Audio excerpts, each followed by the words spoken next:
他一个待宰跑得漂亮向导，却在家里捡到了发热器的 S 级哨兵，被吃干抹净不说，还被迫成为了那人的专属向导。即便是酷暑的6月天，白羽生依旧将自己包裹得很严实。超市的大屏幕里播放着 S 级向导季修言的新闻，对方清剿污染源的地方就在白羽生居住的附近。S 级污染源很可怕，污染区残留的精神污染还要一段时间才能清除。这种地方虽然适合藏身，但对向导和孩子都不好。白羽生暗暗决定，等下次稿费发下来一定要搬走。不知道西西睡了没？怀揣着心事打开门，却在门内看到了精神力溃散的季修言。白羽生不明白他为什么会在这里。新闻上不是说他解决了污染源吗？怎么会伤得这么重？他的精神已经在崩溃边缘。这小子现在正毫无意识地散发信息素，想着自己好不容易找到的落脚点，还是不要多管闲事的好。可他万万没想到，西西居然醒了。小家伙揉着困乏的眼，哥哥，你回来了。为了不吓到西西，白羽生谎称自己有朋友来，催促西西赶紧回房睡觉。西西本就困得不行，迷迷糊糊的跟哥哥晚安。季修言如今的状态很糟糕，如果放任不管，不仅会死，还可能变成污染源。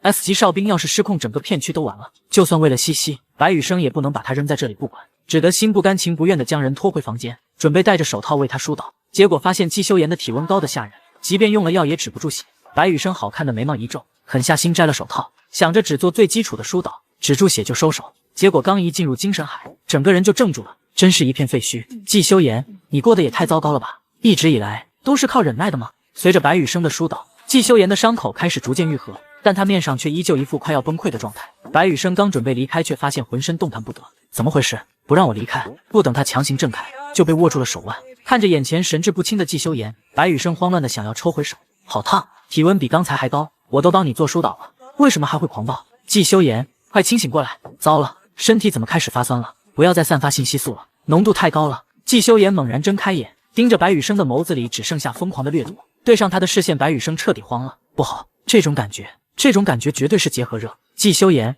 你怎么可能？不行！白羽生越挣扎越是被禁锢，他想要离开这里，偏偏浑身发软，被亲了一口。他不得已全力挣开，求求你清醒一点！显然他低估了自己的诱惑力，他用尽全力带着妹妹逃离，小心谨慎地躲藏了3年，最终还是被人发现了向导的身份。白羽生又一次做了错误的选择，他不能让错误继续下去。他试图将发疯的男人唤醒。季修言，你不是拯救人类的英雄吗？快醒过来！直到西西的那声哥哥传来，白羽生被迫捂住了自己的嘴，紧接着装出平静的声调：西西乖，哥哥在打电话，抱歉吵到你了，你继续睡觉。这一夜白羽生过得十分煎熬，而第一次尝到向导滋味的季修言疯了般索取，无论白羽生如何祈求，他都无法挣开束缚，因为这个世界上没有任何向导能反抗 S 级哨兵的结合热，在哨兵面前，向导只会沦为纯粹的工具。尤其像季修言这样从未接受过疏导的 S 级向导，此刻的他仿佛要将白羽生剥皮抽骨，吞噬殆尽。次日，季修言醒在了白羽生前面，看着怀里绝美的睡脸，他想起了昨晚的疯狂，眼前的美人救了自己，他是向导。不可思议的是，伤口全部愈合了。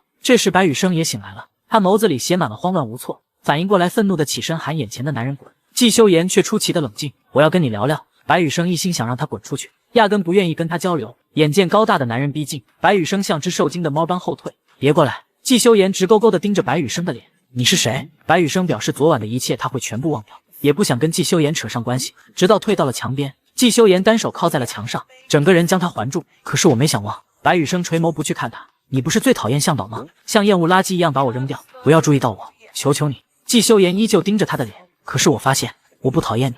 说着将人揽入怀，感受到了吗？我有个地方还想要你帮我疏导。白羽生眼泪都快挤出来了。我不是你的向导。突然门被推开，白羽生的瞳孔瞬间放大，只见西西揉着眼睛走了过来。哥哥，早上好。初次尝到向导的味道，身为精神力崩溃的 S 级哨兵，男人直接沦陷了。可对方却不想跟他扯上关系，直到两人被突然闯入的小团子看到。这个叔叔是谁？白羽生第一反应就是藏在男人身后，然后红着脸慌张的撒谎。叔叔，这个叔叔是来送快递的。虽然哥哥从没带过别人回家，但单纯的小团子却信了，是快递员叔叔。季修言非常在意西西的那句叔叔，因为和白羽生差辈了，突然被抱起，白羽生慌了。他要做什么？不能让西西看到我这样，得赶紧穿上衣服。季修言背对着西西纠正：小妹妹，叔叔我不是快递员，是上门给你哥哥做保健的医生，现在要带你哥哥去房间。你哥哥的卧室是哪一间？西西脸上露出惊慌，哥哥生病了吗？季修言却说关小孩要自己洗脸刷牙。见小团子慌乱地跑进洗手间，白羽生挣扎着让他放自己下来，季修言却将他抱得更高了。你想被自己妹妹看到这个样子吗？白羽生不敢激怒他，他已经去卫生间了，我自己进去穿衣服，你赶紧走。结果季修言啪嗒一声锁上门，直接将他往床上带。白羽生慌乱地用被单裹紧自己，拜托离开我家。季修言却直接进入正题，你认识我？应该知道从我分化成哨兵之后，就没接受过向导的疏导，一直靠药物维持理智，身边的人都以为我快崩溃了。不过事实也如此，等我回到塔，医生一定会检测我的精神体，到时候他们会发现我身上残留着你的向导素。你没有在塔登记过身份对吗？但他们还是可以用向导素追踪你。白羽生终于害怕了，求求你放过我！季修言突然俯身逼近塔，塔里还有很多哨兵，一旦暴露，你和你妹妹都会被带走。说着摸上白羽生的下颌，你的体质到底会让多少哨兵为你发狂呢？白羽生没想到他居然恩将仇报，我救了你，你不该这样对我。季修言与他鼻尖相触，冰冷的回了句你不该救我，紧接着就亲了白羽生。白羽生想要推开他，用尽力气，对方都不曾移动分毫，最终他放弃了挣扎。可季修言却对他说，只有我可以保护你。白羽生屈辱的咬牙，我没有选择的权利，对吗？季修言的沉默就是最好的答案。白羽生抬头看向他，你能保护西西吗？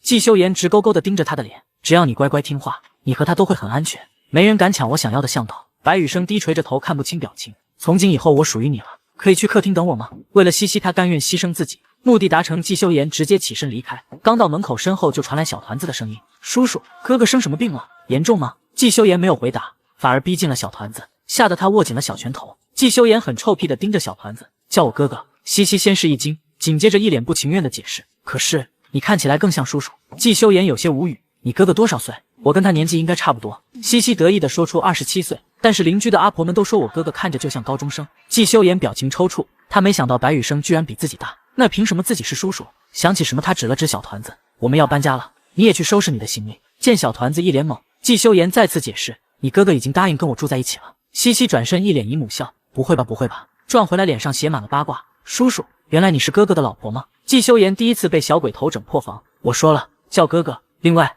我怎么看也不可能是老婆的定位吧。突然身后的门被打开，白羽生将自己包裹得严严实实，手里只提着一个小巧的行李箱。季修言不解，只有这点东西？西西一脸开心地奔向白羽生，哥哥，叔叔说我们要搬家了。季修言还不忘矫正是哥哥。白羽生蹲着抱了抱小团子，叔叔说会保护我们。季修言带着白羽生和西西来到了中央防卫队的基地，也就是传说中的哨兵集中营。因为季修言本就出名，三人一出现立刻招惹了所有目光。有人好奇白羽生为何在6月穿这么多，但小姑娘倒是挺可爱的，视线太多，小团子有些紧张。哥哥，他们为什么都看咱们呀？背着可爱背包的季修言突然停住，他一把拦住白羽生，你现在是我的专属向导，这里没人敢碰你，放松点。白羽生一脸慌张，小团子则是一脸嫌弃，叔叔你好油腻。这时人群中突然钻出一个粉色头发的少年，他还以为自家队长死外面了呢，一向稳重的队长居然跟一个小团子杠上了。首先我是哥哥，其次我不油腻，我在试图让你哥哥冷静下来，我是好人。盯着他这张凶巴巴的脸，西西罕见的沉默了。最终季修言无奈的放弃，随便你吧。白羽生用只有2人能听清的声音，季修言，我不习惯被人当众搂着。季修言眉头一挑，哦了一声，竟当众将他抱了起来。抱起来总行了吧？白羽生挣扎着让他放自己下来，这让本想宣誓主权的季修言很不高兴，你这么不情不愿当我的向导，会让我很为难。白羽生不明白他为什么生气，明明该生气的是自己啊，最终还是老实环住了他的脖子，这让季修言心情好了许多。等你有作为我专属向导的自觉，就不会觉得丢人了。白羽生的脸更红了，明知道我会难堪，季修言却说他不是来度假的。一向冷傲的队长居然抱着一个男人，所有人都怀疑自己眼睛出了问题，只有小团子觉得他脑子不好，欺负自家哥哥，暗暗发誓长大要为哥哥报仇。突然一只手拦在了前面，是身为队员的 S 级哨兵严子玉。队长，昨晚你去哪里了？季修言冰冷地说了句让开，紧接着头也不回地往前走。严子玉一脸气愤，所有人都联系不到你，都以为你在外面变成了污染物，我甚至积极申请带队去清除你。严子玉的声音被彻底忽视，突然他的视线对上了一旁的小团子，小妹妹，能不能告诉哥哥昨晚发生什么了？那位大叔扛着的美人是你哥哥吧？西西嗯了一声，看到严子玉好看的笑脸，顿时双眼发光，小哥哥你好漂亮，眼睛像宝石，跟我哥哥一样。这话听得季修言更扎心了，他们是哥哥和小哥哥，我就成了叔叔了。白羽西，你没喊错人。西西嘟着嘴反驳，有什么不对吗？见队长吃瘪，严子玉忍不住调侃，哟，队长，我还以为你过于四肢发达，导致脑子容量过小，根本意识不到周围人如何看待你，没想到你也会在意别人的看法。季修言生气了，冷着一张脸拿出了队长的威势。严子玉中尉，执行惩罚科目，操场100圈，立刻出发，不得违抗。严子玉起身收到，还不忘对着西西吐舌头，小甜心，小哥哥被大叔欺负了，没法陪你玩了，等我跑完步，请你和哥哥吃点心好不好？对此西西很乖的去征求哥哥的意见，哥哥表示熟悉这里后才能跟小哥哥去。这一瞬严子玉看愣了，视线定格在白羽生的侧脸上，美人，是真的美人。然而他的视线看得自家队长醋意大发，严子玉中尉，你还不走是想再加100圈吗？严子玉不得不转身接受惩罚。等白羽生起身时，还是没忍住看了一眼，看清他整张脸后，颜子玉兴奋地露出一对小虎牙，是一只漂亮的小猫啊！